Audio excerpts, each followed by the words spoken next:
Olá, vamos falar agora sobre ponto eletrônico, ou folha de frequência, né? Aquele ponto que tem entrada e saída de funcionários. Várias empresas estão obrigadas a ter, tem algumas que não têm. Vamos lá, vamos ver como é que funciona.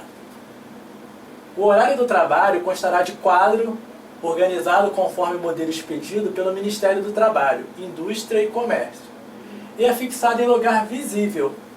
Artigo 7.4 da CLT. Para os estabelecimentos de mais de 10 trabalhadores, será obrigatória a anotação da entrada e saída em registro manual, mecânico ou eletrônico. Com menos de 10 trabalhadores, os estabelecimentos estão desobrigados ao registro de ponto. Então, ou seja, os estabelecimentos que têm menos de 10 empregados não são obrigados a ter folha de ponto ou ponto eletrônico.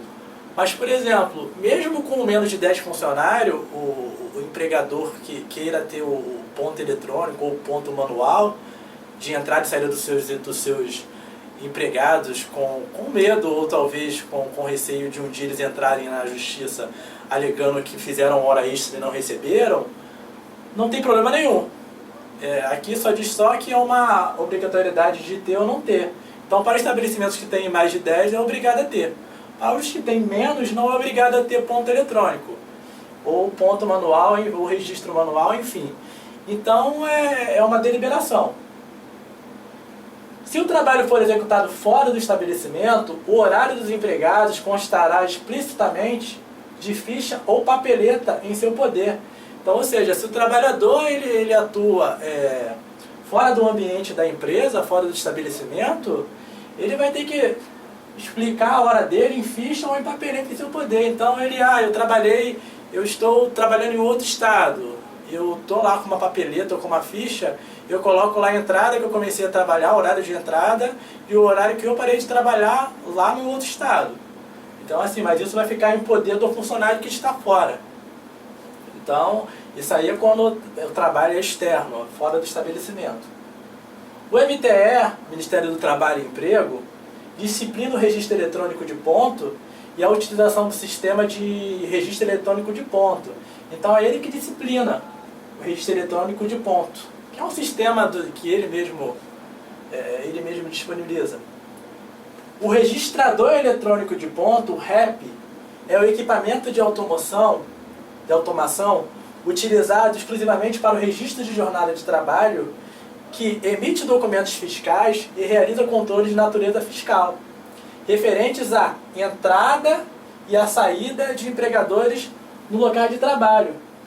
Então, o próprio MTE, ele tem lá, não é o MTE, né? Tem lá os registros eletrônicos que são regidos pelo MTE, né? E que são os equipamentos, são os sistemas, que a empresa ela pode ter ou não ter. Isso é opcional, que se a empresa tem ou não tenha. Não é uma coisa obrigatória delas terem, né? Tanto que aqui embaixo diz, a empresa não é obrigada a usar o SR, o SREP ou REP, podendo ser utilizada a folha de ponto manual com assinatura do funcionário. Então, é uma deliberação da empresa. Então, o MTE disciplina esses sistemas, que é de ponto eletrônico, ele disciplina. Agora, se a empresa quiser ter ou não esses registros, isso vai deliberar dela. Ela pode ter um manual sem problema nenhum. Tá ok? Não tem nenhum problema ela ter um registro manual. Não se aplica a anotação de folha de ponto para alguns profissionais. Por exemplo, os gerentes considerados como cargo de gestão, os diretores, chefe de departamento ou filial, os empregados em regime de teletrabalho. Então, ou seja, aqui são as categorias que não são obrigadas a terem folha de ponto. Então é mais a cargo de confiança, a cargo de gestão, os que trabalham no teletrabalho, enfim. Então, vai depender também do contrato assinado entre as partes. Mas isso aqui, a própria lei diz que para alguns cargos, algumas funções, não são obrigadas à anotação de folha de ponto, ou anotação de ponto eletrônico, enfim. Olá, voltando às aulas novamente. Falaremos agora de contribuição sindical. O que acontece? A contribuição sindical antigamente era descontado, né, do funcionário todo mês de março. E com a nova reforma 13467 ela veio desobrigando. O que a nova lei diz? Ela diz que para a empresa descontar aquele um dia do funcionário, ela tem que ter um documento expressando que ele tem anuência que vai ser descontado e que ele concorda com o desconto. Caso contrário, a empresa não vai mais poder descontar diretamente do salário do funcionário. Então tem algumas até empresas agora que estão contratando os funcionários, elas já têm uma cartinha, um formulário perguntando ao funcionário se ele teria de acordo ao desconto a desconto sindical ou não. Então, de acordo e conforme a nova lei, essa obrigatoriedade que antigamente era não é mais. Então tem que ter anuência do próprio funcionário. E a empresa também ficou desobrigada a descontar a parte que lhe cabia com relação ao sindicato. Vamos ver o que diz a lei agora, a 13467. As contribuições devidas aos sindicatos pelos participantes das categorias econômicas ou profissionais ou das profissões liberais representadas pelas referidas entidades serão sob denominação de contribuição sindical pagas, recolhidas e aplicadas na forma estabelecida desde que prévia e expressamente autorizadas. Então, ou seja, tem que ter autorização para descontar, não pode mais ser descontado de acordo conforme era. Então, tá de acordo, tá. Se a empresa tá. Se não tá, não vai ser descontado. A contribuição sindical será recolhida de uma só vez, anualmente, e consistirá na importância correspondente à remuneração de um dia do trabalho. Então eu pego lá o salário do funcionário,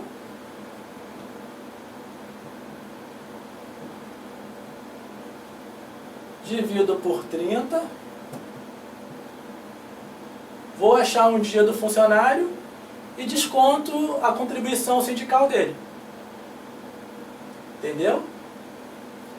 Para os desempregados, qualquer que seja a forma da referida remuneração. Então, um dia de trabalho, os empregados são obrigados a descontar na folha de pagamento, os empregadores são obrigados a descontar na folha de pagamento de seus empregados relativa ao mês de março de cada ano a contribuição sindical dos empregados que autorizaram previamente, expressamente, o seu recolhimento aos respectivos sindicatos. Então, ou seja, a empresa não pode, como eu já falei anteriormente, a empresa não pode mais chegar e descontar simplesmente do salário do funcionário em março. Ela tem que ter uma autorização prévia, expressamente de autorização, ela não pode mais descontar. Se não tiver autorização, é até um desconto indevido, até porque o funcionário ele não concordou com o desconto. Então é por isso que algumas empresas já estão fazendo justamente o que eu disse. Já estão fazendo um formulário se os funcionários estão de acordo com o desconto sindical ou não. Logo na admissão do funcionário. Então o que era obrigatório antes, agora passou a ser opcional. Ou seja, se o funcionário concorda com desconto, beleza. Se ele não concorda, ele simplesmente diz que não concorda com o desconto e a empresa nada poderá descontar. Ok? Olá, chegamos à parte 4 do nosso curso. Vamos falar agora de remuneração. De acordo com a CLT, compreende-se na remuneração do empregado, para todos os efeitos legais, além do salário devido e pago diretamente pelo empregador, como conta a prestação do serviço, as gorjetas que receber. Artigo 457 da CLT. As importâncias ainda que habituais, pagas a título de ajuda de custo, auxílio alimentação, vedado seu pagamento em dinheiro, diárias para viagem, prêmios e abonos, não integram a remuneração do empregado, não se incorporam ao contrato de trabalho e não constituem base de incidência de qualquer encargo trabalhista e previdenciário. Artigo 457 da CLT. O que acontece? A lei veio mudando, a 13467. Antigamente, ficava limitado aqui até 50%. Passou dos 50%, era reconhecido como remuneração, ficava imbuído na remuneração. Com a 13467, mesmo passando de 50%, não é mais, não inclui mais. O próximo parágrafo deixa bem claro. Antes da reforma trabalhista, as ajudas de custo, auxílio de alimentação, diárias de viagem, prêmios e abonos ficavam limitadas até 50%. Ou seja, o que ultrapassasse os 50% era incluída a remuneração. Com a nova reforma não se aplica mais essa regra. Então foi o que eu expliquei. Antes da reforma, até 50%, as ajudas de custos diárias de viagem, etc., não integravam a remuneração. A partir daí integravam. Então tinha um limite, até 50%. Agora, com a nova reforma, mesmo passando esse limite, qualquer limite, não integram mais a remuneração. Então caiu por terra essa limitação de 50% com a nova reforma.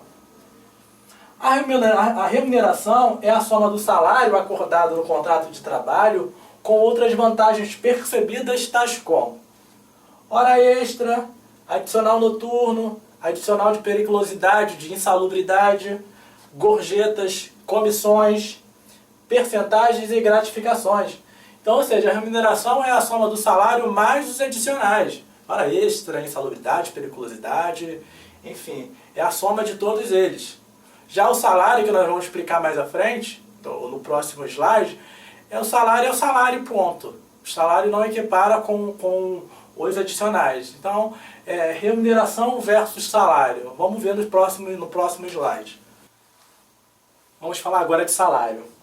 Integra o salário a importância fixa estipulada às gratificações legais e às comissões pagas pelo empregador. Artigo 457, CLT 13467. Ela teve uma alteração, tá bom? Além do pagamento em dinheiro, compreende-se no salário, para todos os efeitos legais, a alimentação, a habitação, vestuário ou outras prestações in natura, que a empresa, por força do contrato ou do costume, fornecer habitualmente ao empregado. Artigo 458 da CLT. A habitação e a alimentação, fornecidas como salário utilidade, deverão atender aos fins a que se destinam e não poderão exceder, ou seja, não pode exceder, respectivamente, 25% e 20% do salário contratual.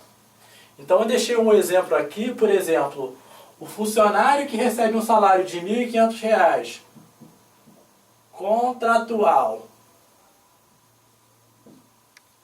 por mês e a empresa disponibiliza a moradia para este funcionário, o desconto não poderá ultrapassar o valor de R$ 375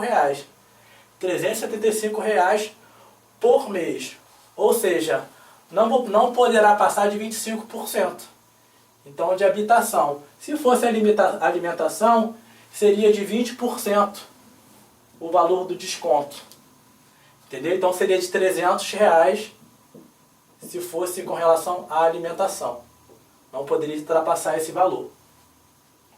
O valor relativo à assistência prestada por serviço médico ou odontológico, próprio ou não integram o salário. Ou seja, não tem integração ao salário.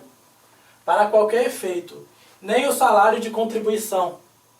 Artigo 458 CLT, Lei 13467. A reforma trabalhista.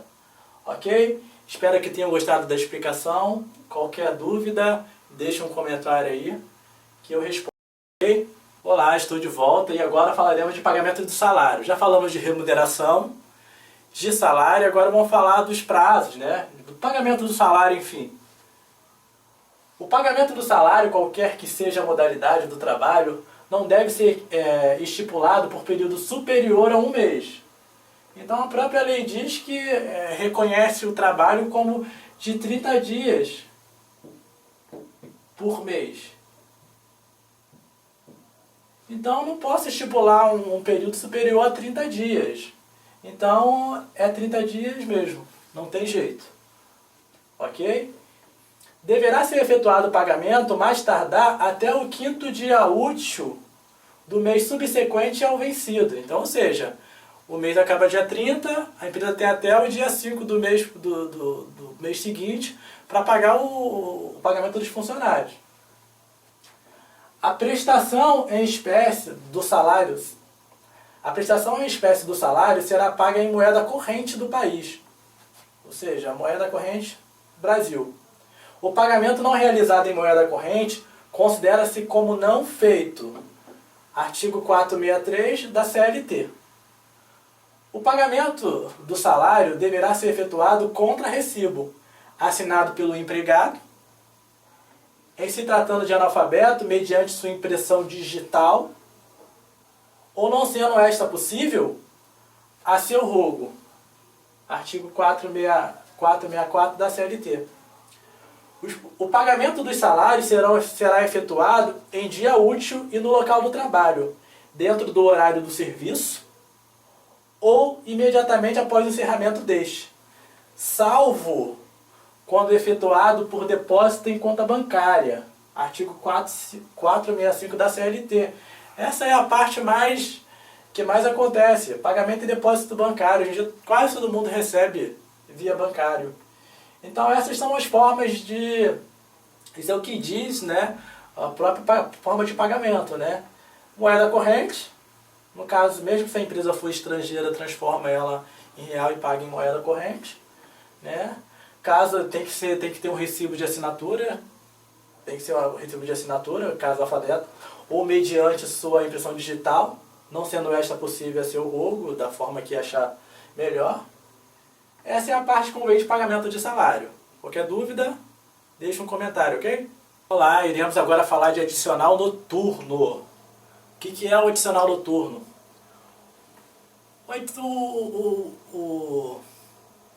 O adicional noturno, o que acontece? Para trabalhadores que trabalham entre 22 e 5 horas da manhã, né, para trabalhadores urbanos, e o rural entre 21 e 5 horas da manhã.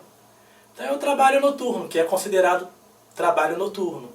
Ele tem até uma redução de horário, ou seja, para quem trabalha para o urbano, que trabalha entre 22 horas e 5 horas da manhã, a hora equivale a 52 minutos e meio. E para o rural não, o rural ele conta uma hora normal mesmo, mas só que o horário deles, ao invés de ser 22, é das 21 horas às 5 horas da manhã. Então, o que diz? O trabalho noturno terá remuneração superior ao diurno, e para esse efeito, sua remuneração terá um acréscimo de 20%, pelo menos, sobre a hora diurna. Então, ou seja, quem trabalha no horário noturno ganha 20% a mais com relação ao diurno. É o que diz o próprio parágrafo. Nos horários mistos, assim entendidos, que abrangem períodos diurnos e noturnos, aplicam 6 horas de trabalho noturno. Então, ou seja, o trabalhador, o funcionário, ele trabalha 6 horas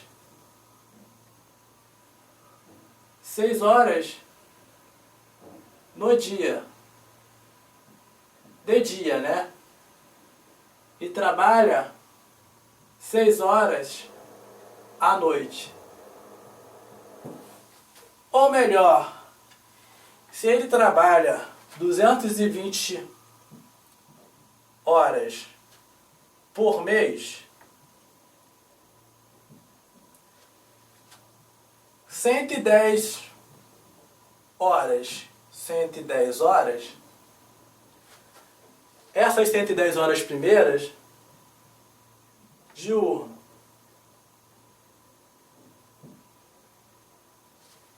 E aqui noturno. Vamos supor que esse funcionário ele ganhe R$1.000 por mês. Então ele ganha R$500 dia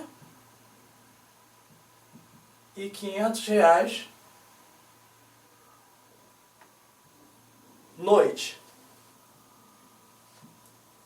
Esses R$500 que ele ganha à noite, ele vai receber mais 20% em cima dele. Então, no final do mês, ao invés de ele receber 500 mil reais, ele, em cima desse seu horário noturno, ele vai receber mais 20%. 20% de 500 reais é igual a 100 reais. Concorda? Então, ele, no final, ele vai ganhar 1.100 reais por mês. Porque é mais 100 reais em cima desses 500 reais por mês. Então ele vai ganhar de adicional noturno 100 reais. Então é assim que é feito o cálculo. O horário diurno, ele tem 20%, ganha 20% a mais com relação ao horário diurno. Então o horário noturno ganha 20% a mais do horário diurno.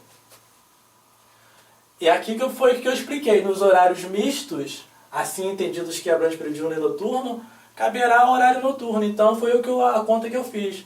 500, 500, os outros 500 noturno, eu pego 20% de 500, 520% é igual a 100 reais.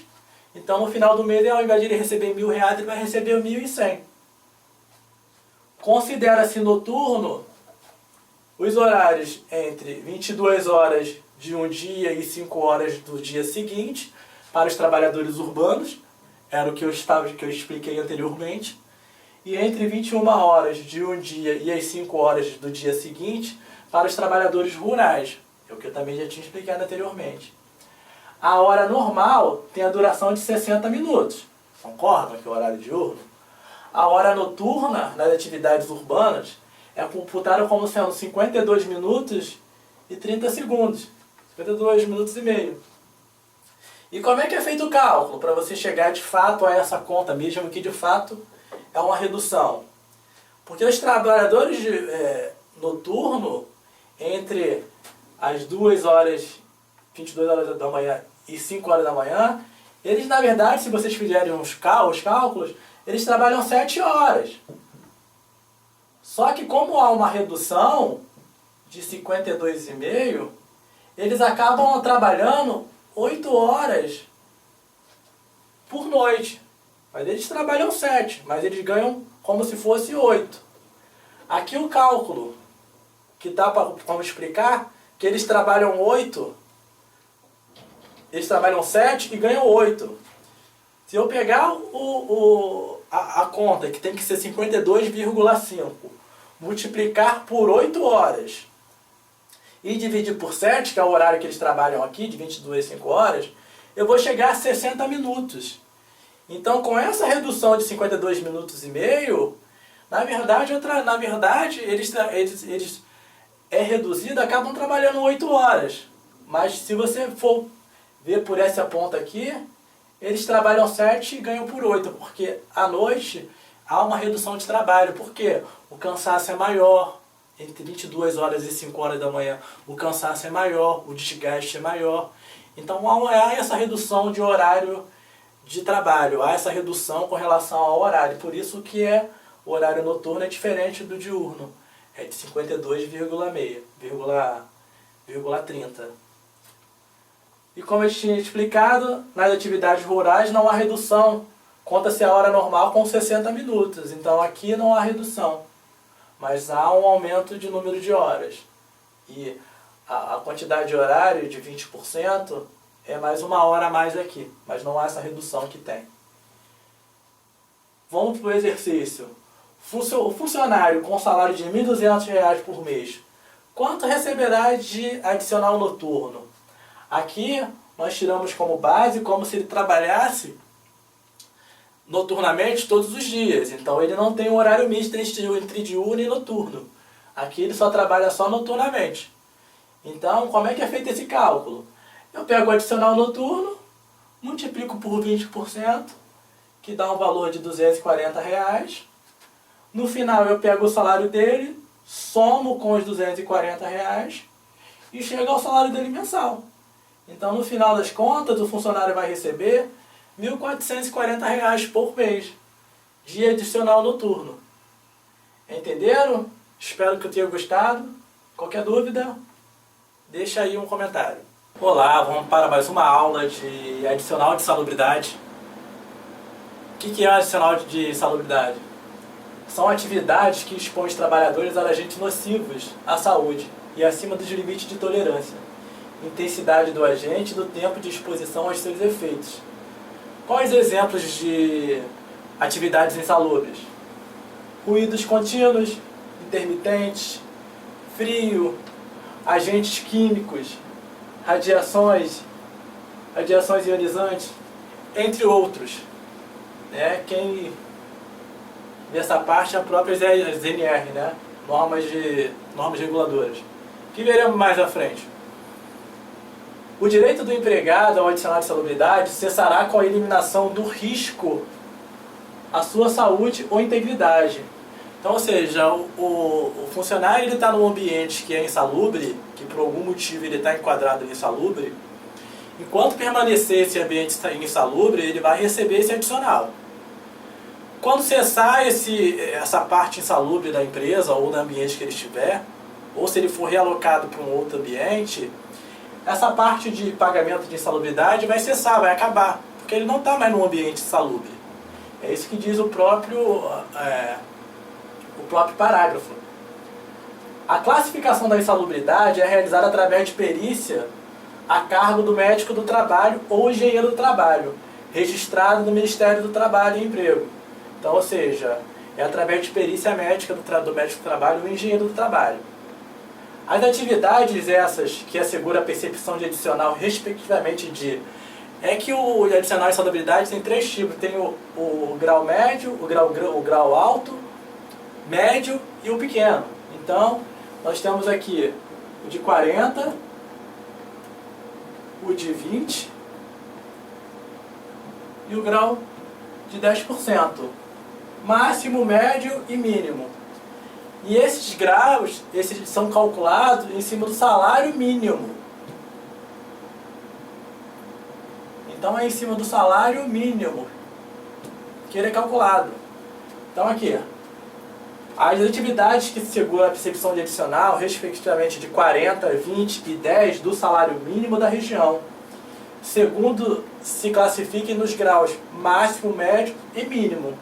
Então a classificação dele é entre máximo, médio e mínimo, 40, 20 e 10, em cima do salário mínimo. Vamos aí para um exercício. O funcionário recebe o salário de R$ 1.500 por mês. Qual o valor que terá que receber de adicional de insalubridade? Levando em consideração o grau máximo. Então, ou seja, o grau de 40%. Aqui tem que tomar muito cuidado que o cálculo é feito em cima do salário mínimo.